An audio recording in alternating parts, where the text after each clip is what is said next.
الحمد لله نحمده ونستعينه ونستغفره ونعوذ بالله من شرور أنفسنا ومن سيئات أعمالنا من يهده الله فلا مضل له ومن يضلل فلا هادي له وأشهد أن لا إله إلا الله وحده لا شريك له وأشهد أن محمدا عبده ورسوله يا أيها الذين آمنوا اتقوا الله حق تقاته ولا تموتن إلا وأنتم مسلمون يا أيها الناس اتقوا ربكم الذي خلقكم من نفس واحدة وخلق منها زوجها وبث منهما رجالا كثيرا ونساء واتقوا الله الذي تساءلون به والأرحام إن الله كان عليكم رقيبا يا أيها الذين آمنوا اتقوا الله وقولوا قولا سديدا يصلح لكم أعمالكم ويغفر لكم ذنوبكم ومن يطع الله ورسوله فقد فاز فوزا عظيما أما بعد فإن خير الحديث كتاب الله وخير الهدي هدي محمد صلى الله عليه وسلم وشر الأمور محدثاتها وكل محدثة بدعة وكل بدعة ضلالة وكل ضلالة في النار أعوذ بالله من الشيطان الرجيم بسم الله الرحمن الرحيم أم حسبت أن أصحاب الكهف والرقيم كانوا من آياتنا عجبا إذ أوى الفتية إلى الكهف فقالوا ربنا آتنا من لدنك رحمة وهيئ لنا من أمرنا رشدا فضربنا على آذانهم في الكهف سنين عددا ثم بعثناهم لنعلم أي الحزبين أحصى لما لبثوا أمدا. حاضرین جمعہ کے دن ہم اور آپ سورۃ الکہف کی تلاوت کرتے ہیں. اللہ کے پیارے نبی صلی اللہ علیہ وسلم کی صحیح حدیث بھی ہے کہ سورہ کہف کی تلاوت جمعہ کے دن کرنے سے اگلے جمعہ تک اللہ تعالیٰ کی طرف سے بندے کو ایک نور عطا کیا جاتا ہے، ایک روشنی عطا کی جاتی ہے. تو الحمدللہ ہم میں سے اکثر لوگ سورۃ الکہف کی تلاوت کرتے ہیں. سورۃ الکہف میں اللہ تعالیٰ نے آیت نمبر 9 سے لے کر کے آیت نمبر 26 تک 18 آیتوں میں اللہ نے ایک واقعہ بیان کیا ہے. اس واقعے کو ہم اصحاب کہف کا واقعہ کہتے ہیں. کہف کے معنی غار، پہاڑ کی جو کھو ہوتی ہے غار، اس کو عربی میں کہف بولتے ہیں. تو غار والوں کا واقعہ اللہ نے بیان کیا ہے. میں چاہتا ہوں کہ آج کے خطبہ جمعہ میں اصحاب کہف کا جو یہ واقعہ ہے اس کو مختصراً آپ کے سامنے پیش کر کے اس میں ہمارے لیے عبرت کی باتیں کیا ہیں، نصیحت کی باتیں کیا ہیں، ہم اس پر ایک روشنی ڈالیں. یہ اصحاب کہف کون تھے؟ ان کا فیملی بیک گراؤنڈ کیا تھا؟ یہ کس دور کے تھے؟ ان کے دور کے بادشاہ کا نام کیا تھا؟ قرآن کریم میں اللہ تعالیٰ نے یہ تمام باتیں بیان نہیں کی. اور یہ قرآن کا ایک انداز، ایک اسلوب ہے. قرآن جب کسی واقعے کو بیان کرتا ہے تو اس واقعے میں ہمارے لیے نصیحت کی بات کیا ہے؟ بس قرآن اسی کو ٹچ کرتا ہے. غیر ضروری تفصیلات جس کی کوئی ضرورت نہیں ہے، جس کا کوئی مطلب نہیں ہے، قرآن کریم میں اللہ تعالیٰ نے اس کو چھوڑ دیا ہے. اب یہ واقعہ جو تھا اصحاب کہف کا واقعہ، وہ کون لوگ تھے؟ ان کے دور کے بادشاہ کا نام کیا تھا؟ ان کی تعداد کیا تھی؟ قرآن کریم نے ان تمام باتوں پر زیادہ روشنی نہیں ڈالی. ہاں، اس واقعے کا جو مرکزی عنوان ہے اس کا جو سینٹرل آئیڈیا ہے، اس واقعے سے جو سب سے بڑا سبق ملتا ہے وہ یہ کہ اللہ کی توحید کے لیے کسی زمانے میں چند نوجوان اٹھے تھے اور اپنے گھر بار، اپنے اہل و عیال، اپنے عیش و آرام کی زندگی کو چھوڑ کر کسی پہاڑ کی گفا میں اور کسی پہاڑ کی غار میں جا کر کے انہوں نے پناہ لی تھی۔ یہ وہ مرکزی چیز جس کو اللہ تعالیٰ نے ہائی لائٹ کیا۔ تو آئیے قرآن کھولتے ہیں، قرآن کا 15واں پارہ ہے، سورہ کہف ہے، اور آیت نمبر 9 سے اللہ تعالیٰ نے اس واقعے کو اسٹارٹ کیا۔ ام حسبت ان اصحاب الکہف والرقیم کانوا من آیاتنا عجبا۔ اے قرآن پڑھنے والے، کیا تو یہ سمجھتا ہے کہ اصحاب کہف کا واقعہ یہ ہماری بڑی عجیب و غریب نشانیوں میں سے ہے؟ اس واقعے کو بڑی عجیب واقعہ مانا جاتا تھا کہ اتنے لمبے پیریڈ تک لوگ سوئے رہ گئے، زندہ تھے۔ اللہ نے کہا اس سے بھی عجیب و غریب واقعات اس کائنات کے اندر موجود ہیں، اس سے بھی عجیب و غریب چیزیں اور ہماری نشانیاں اس کائنات کے اندر موجود ہیں۔ اذ اوى الفتية الى الكهف فقالوا ربنا آتنا من لدنك رحمة وهيئ لنا من امرنا رشدا۔ اب یہاں سے واقعہ اسٹارٹ ہو رہا ہے۔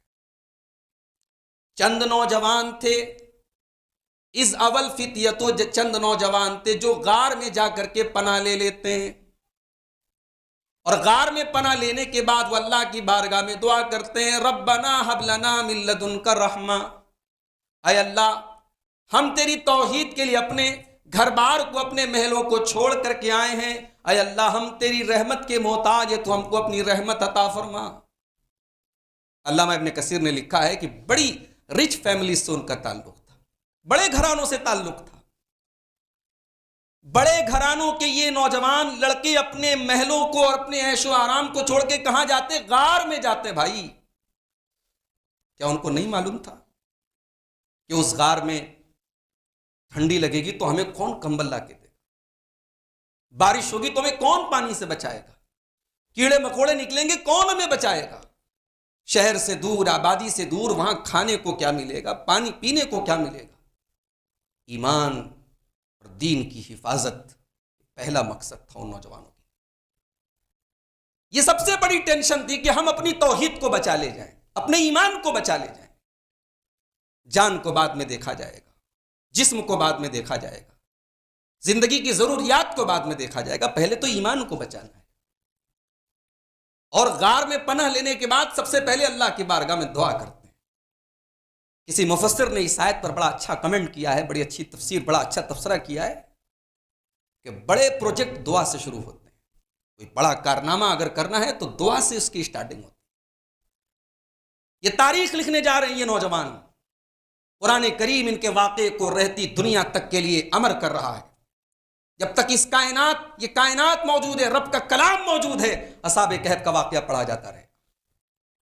غار میں پناہ لینے کے ٹائم تو انہوں نے نہیں سوچا تھا نا کہ ہمارا ذکر اللہ کی آخری کتاب میں ہوگا، مگر ان اللہ کے بندوں کی توحید اللہ کو ایسی پسند آئی، ان کی قربانی اللہ کو ایسی پسند آئی۔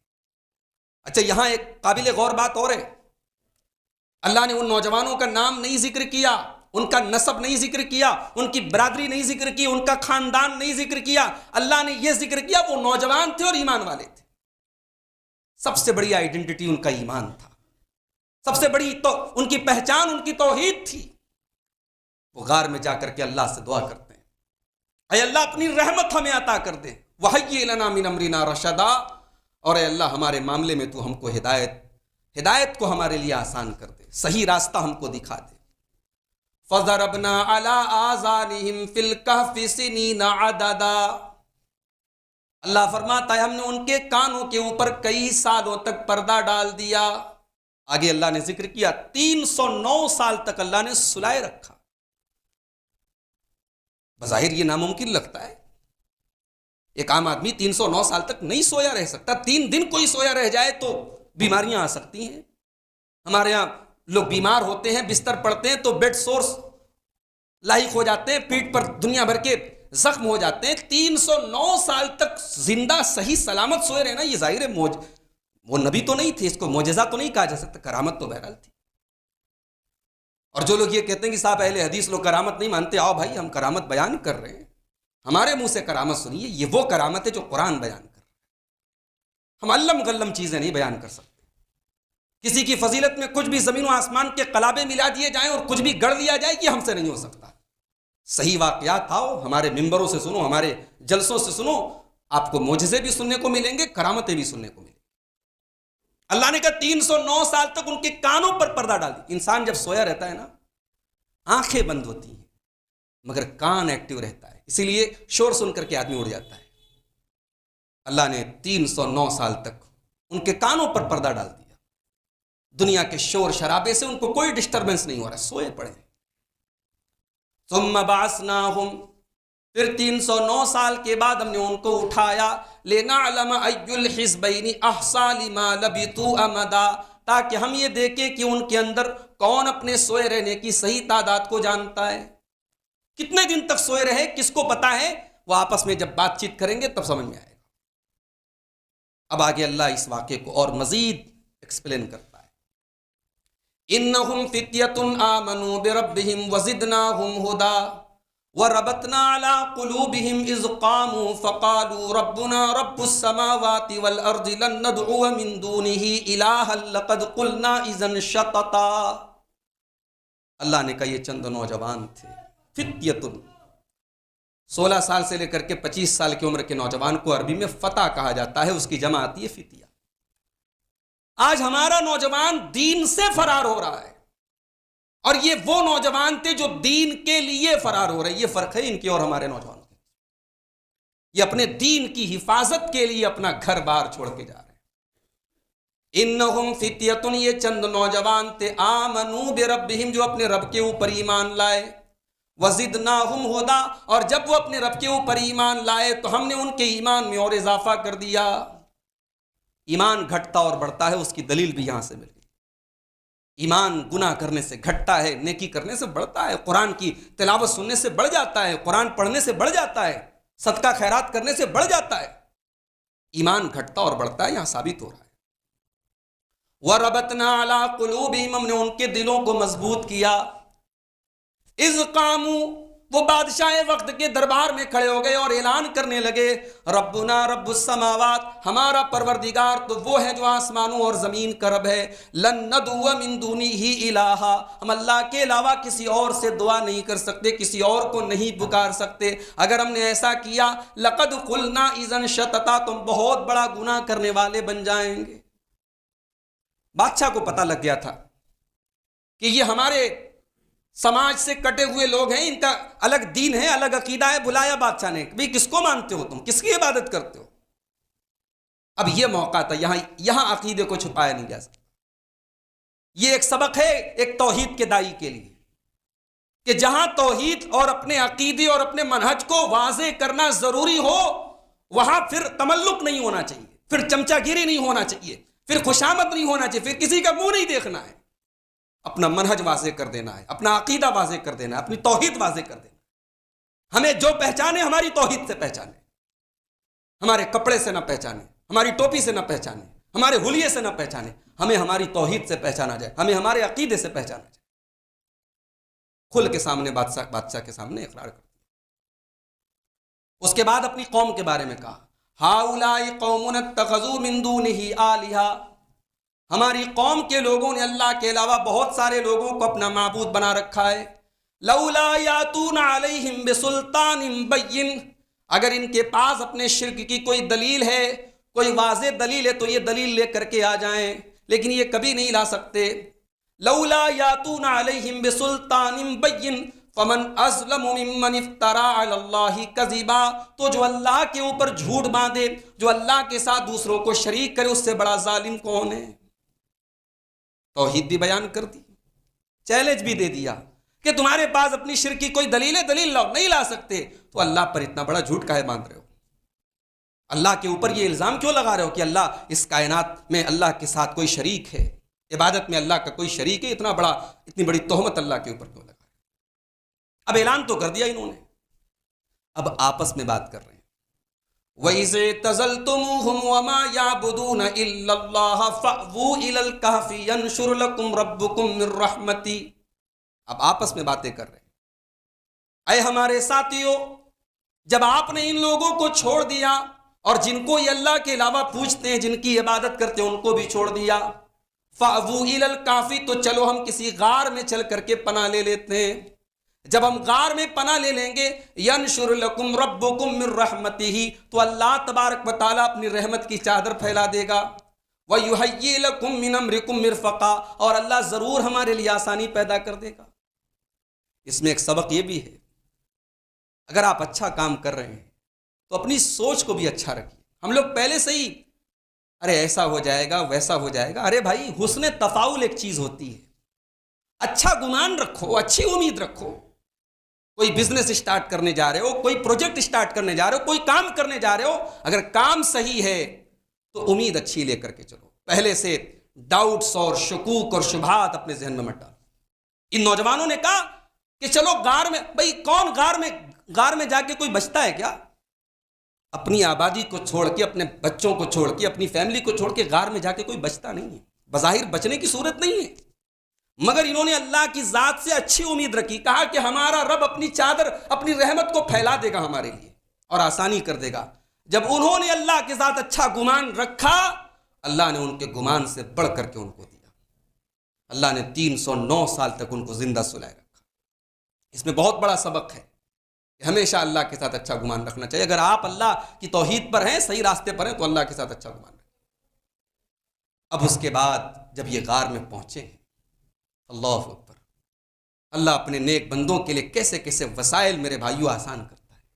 سورج اللہ کے حکم سے نکلتا ہے، ساری دنیا سورج کے حساب سے چلتی ہے، سورج نکلا ہے تو دن ہے، سورج نہیں نکلا ہے تو رات ہے نا، بھائی سورج ہمارے حساب سے تو نہیں نکلتا، مگر اللہ نے اپنے ان نیک بندوں کے لیے سورج کو کنٹرول میں کر دیا، سورج کو مسخر کر دیا، اور سورج سے کہا کہ جب تو نکلے، یہ جس غار میں یہ سوئے تھے، غار میں باقاعدہ ایسی جگہ سوئے تھے جہاں بالکل کھلا ایریا تھا، کھلا ایریا ہے تو دھوپ تو آئے گی، سورج آئے گا، دھوپ آئے گی، مگر قرآن کیا کہتا ہے؟ وَتَرَى الشَّمْسَ إِذَا طَلَعَت تَّزَاوَرُ عَنْ كَهْفِهِمْ ذَاتَ الْيَمِينِ وَإِذَا غَرَبَت تَّقْرِضُهُمْ ذَاتَ الشِّمَالِ وَهُمْ فِي فَجْوَةٍ مِّنْ، سورج جب نکلتا تھا ان کے داہنے طرف سے ہٹ کر کے نکلتا تھا، سورج کی دھوپ ان کے غار کے اوپر، ان کے باڈی کے اوپر نہیں پڑتی تھی۔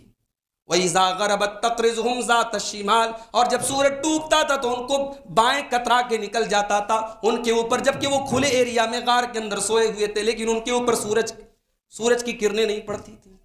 ذَلِكَ مِنْ آیَاتِ اللَّهِ، یہ اللہ کی بہت بڑی نشانی ہے۔ مَنْ يَهْدِ اللَّهُ فَهُوَ الْمُهْتَدِ، جس کو اللہ ہدایت دے دے وہی ہدایت یافتہ ہے۔ وَمَنْ يُضْلِلْ فَلَنْ تَجِدَ لَهُ وَلِيًّا مُرْشِدًا، اور جس کو اللہ گمراہ کر دے اس کو کوئی راستہ دکھانے والا نہیں ہے۔ اب یہ دیکھیے اللہ کی قدرت دیکھیے، سورج ان کے حساب سے نکل رہا ہے۔ اب اس کے بعد جب وہ سوئے ہیں تو قرآن کریم منظر کشی کرتا ہے، نقشہ کھینچتا ہے۔ وَتَحْسَبُهُمْ أَيْقَاظًا وَهُمْ رُقُودٌ وَنُقَلِّبُهُمْ ذَاتَ الْيَمِينِ وَذَاتَ الشِّمَالِ، دور سے تم ان کو دیکھو گے تو ایسا لگ رہا ہے کہ وہ جاگ رہے ہیں، جبکہ وہ سب سو رہے ہیں، سب سو رہے ہیں، دور سے ایسا لگ رہا ہے کہ وہ جاگ رہے ہیں۔ وَكَلْبُهُمْ بَاسِطٌ ذِرَاعَيْهِ بِالْوَسِيدِ، اور ان کے ساتھ ان کا ایک کتا بھی ہے جو دہلیز کے اوپر بیٹھا ہوا ہے۔ ان کے کتے کا ذکر بھی اللہ نے کیا۔ علماء کہتے ہیں اس آیت کی تفسیر میں کہ یہ نیک لوگوں کی صحبت کا اثر ہوتا ہے۔ اس بادشاہ کا اللہ نے ذکر نہیں کیا جو بادشاہ ان کا مخالف تھا، ان کا اوپوننٹ تھا، ان کا دشمن تھا، اس کا ذکر نہیں کیا اللہ نے، لیکن اللہ نے اس کتے کا ذکر کیا جو ان کے ساتھ تھا۔ اس سے یہ سبق ملا کہ ہمیں اپنی سنگت اور اپنی کمپنی اور اپنا دوستانہ بھی بڑا سوچ سمجھ کر کے اپنانا چاہیے۔ کن لوگوں کے ساتھ ہم اٹھتے بیٹھتے، اچھے لوگوں کے ساتھ رہنے والے کتے کا ذکر قرآن نے کیا، اور وہ بادشاہ جو اپنے دور کا بادشاہ تھا لیکن ان اللہ کے نیک بندوں کا دشمن تھا، قرآن کریم نے اس کا نام لینا اور اس کا ذکر کرنا گوارا نہیں کیا۔ اللہ نے کہا ان کا کتا دہلیز پر بیٹھا تھا، اور 309 سال تک وہ سوئے ہیں، اور اللہ ان کو کروٹ بھی بدلوا رہا ہے۔ وَنُقَلِّبُهُمْ ذَاتَ الْيَمِينِ وَذَاتَ الشِّمَالِ، کبھی دائیں کروٹ اللہ بدلوا رہا ہے، کبھی بائیں کروٹ بدلوا رہا ہے، تاکہ ایک پوزیشن پہ سوئے سوئے ان کا جسم اکڑ نہ جائے، دائیں بائیں کروٹ بھی لے رہے ہیں اور سوئے پڑے ہیں۔ لَوِ اطَّلَعْتَ عَلَيْهِمْ لَوَلَّيْتَ مِنْهُمْ فِرَارًا وَلَمُلِئْتَ مِنْهُمْ رُعْبًا، اور وہ منظر اتنا بھیانک ہے. اللہ کہتا ہے قرآن پڑھنے والے اگر تو ان کو جھانک کر کے دیکھ لے تو ڈر کے بھاگ جائے گا. تیرے جسم میں تیرے دل میں ان کا رعب دبدبہ بھر جائے گا. اب یہ 309 سال تک سوئے رہے. وَكَذَلِكَ بَعَثْنَاهُمْ، اب اللہ تعالیٰ نے ان کو اٹھایا. لِيَتَسَالُوا بَيْنَهُمْ، اب آپس میں وہ ایک دوسرے سے سوال کر رہے ہیں. قَالُوا كَمْ لَبِثْتُمْ قَالُوا لَبِثْنَا يَوْمًا أَوْ بَعْضَ يَوْمٍ، آپس میں ایک دوسرے سے سوال کر رہے ہیں کہ ہم کتنے دن تک سوئے رہے. تو انہی میں سے کچھ لوگوں نے کہا کہ شاید ہم دن بھر سوئے رہے یا آدھا دن کا کچھ حصہ سوئے رہے. 309 سال تک سوئے ہیں، مگر یہ پتہ نہیں. کہہ رہے ہیں آپس میں کہ لگ رہا ہے کہ دن بھر ہم لوگ سوئے رہ گئے، پورا دن گزر گیا یا آدھا دن ہم لوگ سوئے رہے. قالوا ربکم اعلم بما لبثتم، پھر انہی میں سے کچھ لوگوں نے کہا کہ ہمارا رب زیادہ بہتر جانتا ہے کہ ہم کتنے ٹائم تک سوئے رہے. 309 سال کے بعد اٹھے ہیں تو اپنے رب کو بھولے نہیں ہیں، اپنے رب کو یاد رکھا ہے، اپنے رب کے علم کو یاد رکھا ہے. کہتے ہیں کہ نہیں یار چھوڑو اس بحث کو، چھوڑو ہم کتنے دن تک سوئے رہے، اللہ زیادہ جانتا ہے. فَبَعْثُوا أَحَدَكُمْ بِوَرِقِكُمْ هَٰذِهِ إِلَى الْمَدِينَةِ فَلْيَنظُرْ أَيُّهَا أَزْكَىٰ طَعَامًا، کہا کہ یہ کام کرو، یہ چاندی کا سکہ ہے، یہ دے کر کے کسی کو بھیجو اور شہر میں جا کر کے حلال کھانا لے کر کے. آج ہمارا نوجوان بڑے شوق سے میک ڈونلڈ میں جا کے چکن کھاتا ہے، کہیں پر بھی بیٹھ کے چکن اور مٹن کھانے لگتا ہے. اسے اس سے کوئی فرق نہیں پڑتا کہ یہ حلال ہے کہ نہیں ہے، اسے تو اپنے منہ کے ذائقے اور اپنے پیٹ کی لذت سے بڑھ کے کچھ پیارا نہیں. یہ 309 سال کے بعد اٹھتے ہیں تو فکر ہے، بھوک لگی ہے، تو اس بات کی فکر ہے کہ بت پرستوں کے ماحول میں کہیں حرام ذبیحہ ہم نہ کھا لیں، کہیں غیر اللہ کے نام پر ذبح کی ہوئی چیز ہم نہ کھا لیں. تو پیسہ دے کر کے جس کو بیچتے ہیں تو یہ تاکید کر کے بیچتے ہیں کہ تو حلال کھانا لے کر کے آنا. وَلْيَتَلَطَّفْ، اور بڑی احتیاط سے کام کرنا، کسی کو یہ اندازہ نہ ہونے پائے ہمارے بارے میں. تم دھیرے سے چپکے سے جاؤ اور سامان لے کے آ جاؤ. کیوں؟ إِنَّهُمْ إِن يَظْهَرُوا عَلَيْكُمْ يَرْجُمُوكُمْ أَوْ يُعِيدُوكُمْ فِي مِلَّتِهِمْ وَلَن تُفْلِحُوا إِذًا أَبَدًا. اگر ہمارے بارے میں لوگوں کو معلوم ہو گیا تو دو ہی راستہ ہے، یا تو ہمیں جان سے مار دیں گے یا پھر ہم مجبور ہو کر کے ان کے دین میں داخل ہو جائیں گے، اور اس سے بڑی ناکامی اور نامرادی کوئی نہیں ہے. یا تو ہم مار ڈالے جائیں گے، شہید ہو جائیں گے، اور اگر ہم ڈر گئے اور جان بچانے کے لیے ان کے دین میں داخل ہو گئے تب تو دنیا سے بھی گئے اور آخرت سے بھی گئے. تو یہ دو خطرے ہیں، اس لیے جاؤ چپکے سے جاؤ اور کچھ کھانے کا سامان لے کے. اب اہل علم کہتے ہیں، مفسرین کہتے ہیں کہ 309 سال کے بعد ظاہر بادشاہ چینج ہو چکا تھا، پبلک چینج ہو چکی تھی. اب یہ جو دور تھا، اس دور میں جو بادشاہ تھا وہ توحید پرست تھا، توحید والا تھا، اللہ کو ماننے والا تھا، صحیح عقیدے پر تھا. اب یہ جب اس دور کا سکہ لے کر کے دکان پہ گیا تو یہ کس دور کا سکہ ہے بھائی؟ یہ تو 309 سال پہلے کا سکہ ہے. اب باتیں کھل گئیں، ان کے بارے میں پتہ لگا. وَكَذَلِكَ عَثَرْنَا عَلَيْهِمْ لِيَعْلَمُوا أَنَّ وَعْدَ اللَّهِ حَقٌّ وَأَنَّ السَّاعَةَ لَا رَيْبَ فِيهَا. اللہ نے کہا کہ اب ہم نے ان کے بارے میں لوگوں کو بتا دیا، لوگوں کے ان کے بارے میں پتہ چل گیا. اور جب لوگوں کو یہ پتہ چلا کہ 309 سال تک صحیح سلامت یہ زندہ ہیں، تو اللہ نے کہا کہ یہیں سے ہم نے اپنے بندوں کو یہ ثبوت بھی دے دیا کہ جو اللہ 309 سال تک زندہ سلا کر کے دوبارہ اٹھا سکتا ہے، وہ تمہیں مرنے کے بعد دوبارہ کیوں نہیں اٹھا سکتا، اور وہ قیامت کیوں نہیں قائم کر سکتا. قیامت کے واقع ہونے پر یہ بہت بڑی دلیل تھی جو اس دور کے لوگوں نے اپنی آنکھوں سے دیکھی. اب اس کے بعد آگے قرآن نے یہ واقعہ شارٹ کر دیا. یہ لوگ غار میں واپس آئے اور پھر اسی غار میں ان کا انتقال ہو گیا. پھر وہاں سے یہ نکلے نہیں. اب کب انتقال ہوا، کتنے زمانے کے بعد ہوا، یہ قرآن میں وضاحت نہیں. انتقال ہو گیا ان کا. اب ان کے انتقال کے بعد اب وہ لوگ آپس میں بحث کرنے لگے کہ اب اس جگہ کو ہم کیا کریں. اذ یتنازعون بینہم امرہم فقالوا ابنوا علیہم بنیانا. تو آپس میں بحث ہونے لگی. کچھ لوگوں نے کہا کہ یہ بڑے نیک لوگ تھے، اپنی توحید کو بچانے کے لیے یہاں آئے تھے، ان کے نام پر ایک جو ہے میموریل، ایک یادگار بنائی جائے، یہاں پہ ان کے نام پر ایک یادگار بلڈنگ بنائی جائے، عمارت بنائی جائے. پھر یہ بھی آپس میں بحث ہونے لگی کہ ان کا نام کیا تھا، ان کا نسب کیا تھا. تو نام و نسب کا آتا پتہ نہیں چلا، تو انہوں نے آپس میں کہا ربہم عالم بہم، ہمارا رب زیادہ جانتا ہے ان کے بارے میں. قال الذین غلبوا علی امرہم لنتخذن علیہم مسجدا. تو آپس میں جب اس بات پر جھگڑا ہونے لگا کہ ان کے مرنے کے بعد اس غار کے اوپر کون سی بلڈنگ بنے گی؟ تو جو لوگ حاوی ہو گئے اس جھگڑے میں اور اس بحث میں، جو لوگ جیت گئے، انہوں نے کہا ہم یہاں مسجد بنائیں گے، ہم یہاں پہ مسجد بنائیں گے، ان لوگوں کی قبر کے اوپر مسجد بنائیں گے۔ اب یہاں ایک نقطہ یاد رکھیے، قرآن نے یہ تو بیان کیا کہ ان کی قبر کے اوپر ان لوگوں نے مسجد بنانے کی تجویز رکھی، مگر قرآن نے اس کا سپورٹ نہیں کیا، قرآن نے اس کی تائید نہیں کی، قرآن نے یہ نہیں کہا انہوں نے اچھا کیا۔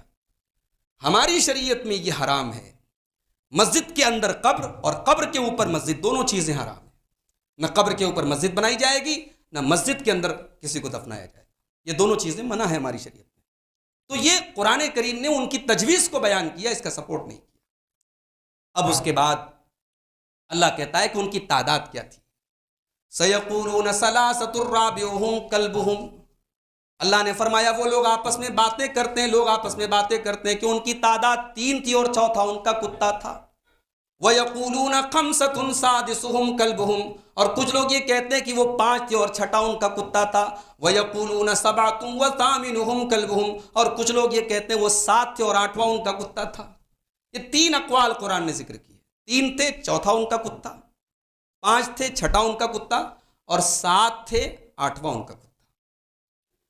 شروع کے 2 قول بیان کرنے کے بعد اللہ نے کہا رجمم بالغیب، یہ اٹکل پچو باتیں ہیں، اندازے کی باتیں ہیں، لوگ اندازے کے تیر چھوڑ رہے ہیں۔ اور لیکن یہ تیسرا قول بیان کرنے کے بعد اللہ نے فرمایا کہ تمہارا رب زیادہ بہتر جانتا ہے۔ اللہ نے فرمایا وَيَقُولُونَ سَبْعَةٌ وَثَامِنُهُمْ كَلْبُهُمْ قُلْ رَبِّي أَعْلَمُ بِعِدَّتِهِمْ، اے نبی آپ کہہ دیجئے میرا رب ان کی تعداد کو زیادہ بہتر جانتا ہے، اور بہت تھوڑے سے لوگ ہیں جو ان کی تعداد کو جانتے ہیں۔ عبداللہ ابن عباس کہتے ہیں کہ ان تھوڑے سے لوگوں میں سے میں بھی ہوں، اور ان کی صحیح تعداد یہی تھی، وہ 7 تھے اور 8واں ان کا کتا تھا۔ اسی کو اہل علم نے راجح قرار دیا ہے، صحیح قرار دیا ہے، مضبوط بات قرار دیا ہے کہ ان کی تعداد کتنی تھی، 7 تھی اور 8واں ان کا کتا تھا۔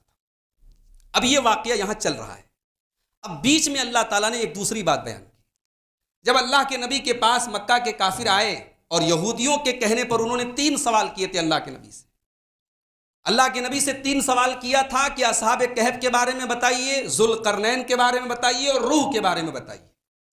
تو اللہ کے نبی نے کہا میں کل بتا دوں گا۔ آپ نے انشاءاللہ نہیں کہا، آپ نے انشاءاللہ نہیں کہا، آپ نے کہا کل بتا دوں گا۔ اللہ تبارک و تعالیٰ کی طرف سے وحی کو روک لیا گیا۔ آپ نے کہا تھا کل بتا دوں گا، کل وحی نہیں نازل ہوئی، اور کئی دن کے گزرنے کے بعد پھر ان 3 سوالوں کا جواب نازل ہوا۔ تو اب یہاں پر اللہ تبارک و تعالیٰ اپنے نبی کو تنبیہ کر رہا ہے، اور اپنے نبی کے ساتھ ساتھ اپنے نبی کی پوری امت کو تنبیہ کر رہا ہے۔ وَلَا تَقُولَنَّ لِشَيْءٍ إِنِّي فَاعِلٌ ذَلِكَ غَدًا، جس کام کو تمہیں کرنا ہو کبھی اس کے بارے میں یہ مت کہو کہ میں کل کر لوں گا۔ إِلَّا أَن يَشَاءَ اللَّهُ، ہاں مگر یہ کہ اللہ چاہے۔ جب تک اس میں انشاءاللہ نہ لگا لو، جب تک اس میں یہ جملہ نہ لگا لو کہ اگر اللہ نے چاہا، تب تک یہ کبھی مت کہو کہ میں کام، جتنے بھی شیور ہیں آپ، جتنے بھی یقین کے ساتھ آپ کو یہ لگتا ہے کہ آپ یہ کام کر لیں گے، مگر کبھی اپنے اوپر بھروسہ مت کیجیے، اس میں انشاءاللہ لگا، آپ کے انشاءاللہ لگا دینے سے آپ کے اس کام میں اللہ کی مشیت شامل ہو جائے گی، اللہ کی توفیق شامل ہو جائے گی۔ تو اللہ نے اپنے نبی سے کہا کہ خبردار کبھی کسی کام کے لیے آپ یہ مت کہیے میں یہ کل کام کر لوں گا، جب تک کہ اس میں یہ شامل نہ ہو جائے کہ اللہ چاہے۔ وَاذْكُرْ رَبَّكَ إِذَا نَسِيتَ، اگر بھول گئے انشاءاللہ کہنا تو جب یاد آئے تب انشاءاللہ کہہ دیجیے۔ وَقُلْ عَسَىٰ أَن يَهْدِيَنِي رَبِّي لِأَقْرَبَ مِنْ هَٰذَا رَشَدًا، اور اے نبی آپ کہیے کہ اللہ تعالیٰ مجھے ان قریب ہدایت دے گا اس راستے کی جو ہدایت کی طرف لے کے جانے والا ہے۔ اس کے بعد اللہ نے فرمایا وَلَبِثُوا فِي كَهْفِهِمْ 300 سِنِينَ وَازْدَادُوا تِسْعًا، یہ لوگ غار میں 309 سال تک سوئے رہے۔ تو یہ مختصراً واقعہ ہے اصحاب کہف کا جو میں نے آپ کے سامنے بیان کیا۔ ان کے واقعے میں ہمارے نوجوانوں کے لیے نصیحت ہے کہ نوجوانی کی عمر صرف کھیل تماشے کی نہیں ہوتی، نوجوانی کی عمر ایمان کی عمر ہوتی ہے۔ اللہ کے نبی کے اوپر ایمان لانے والے اکثر نوجوان صحابہ تھے، اور بوڑھے زیادہ تر ایمان نہیں لائے۔ قریش کے زیادہ تر بوڑھے بدر میں مارے گئے یا اسی حالت میں دنیا سے چلے گئے، قریش کے نوجوان زیادہ تر ایمان لائے تھے۔ اور یہ دنیا کا دستور رہا ہے، دنیا کی تاریخ رہی ہے کہ ہر دور میں سچائی اور حق کو قبول کرنے والے نوجوان زیادہ رہے۔ تو ہمارے نوجوانوں کے لیے بہت بڑا پیغام، اور ہم سب کے لیے ایک پیغام ہے کہ اپنے دین و ایمان کی ہم حفاظت کریں، اور اگر دین و ایمان کی حفاظت کے لیے ہمیں قربانیاں دینی پڑیں تو ہم اس سے پیچھے نہ رہیں۔ اور اسی طریقے سے ان اصحاب کہف کی کرامت اور ان کے فضیلت کا بھی ہمیں اندازہ ہوا کہ اللہ تعالیٰ نے ان کو کیسی کیسی نعمتوں سے نوازا اور ان کے لیے کیسے حالات اور اسباب اللہ نے مہیا کر دی۔ اللہ سے دعا ہے رب العالمین ہم سب کو اس واقعے سے نصیحت حاصل کرنے کی توفیق عطا فرمائے۔ رب العالمین ہم سب کو اپنے دین و ایمان کی حفاظت کرنے کی توفیق عطا فرمائے۔ اللہ مرتے دم تک ہم سب کو توحید پر قائم رکھے۔ اللہ ہمیں ہمارے نوجوانوں کو فتنوں کا یہ دور ہے، مختلف قسم کے فتنے، توحید سے دور کرنے والا فتنہ، سنت سے دور کرنے والا فتنہ، صحابہ کے منہج سے دور کرنے والا فتنہ آج ہمارے سامنے ہے۔ اللہ فتنوں کے اس دور میں ہم سب کو صحیح حق راستے پر، صحیح منہج پر چلنے کی توفیق عطا فرمائے۔ اللہ تعالی ہم سب کو دنیا میں جب تک زندہ رکھے اسلام پر زندہ رکھے، ایمان پر ہمارا خاتمہ ہو۔ جو ہم میں بیمار ہیں اللہ ان کو شفا کامل عاجل عطا فرمائے، جو روزگار سے پریشان ہیں اللہ ان کے کاروبار میں برکت نصیب فرمائے۔ اللہ ظالموں کے ظلم سے، شریروں کے شر سے ہم سب کی حفاظت فرمائے۔ آمین وآخر دعوانا الحمدللہ۔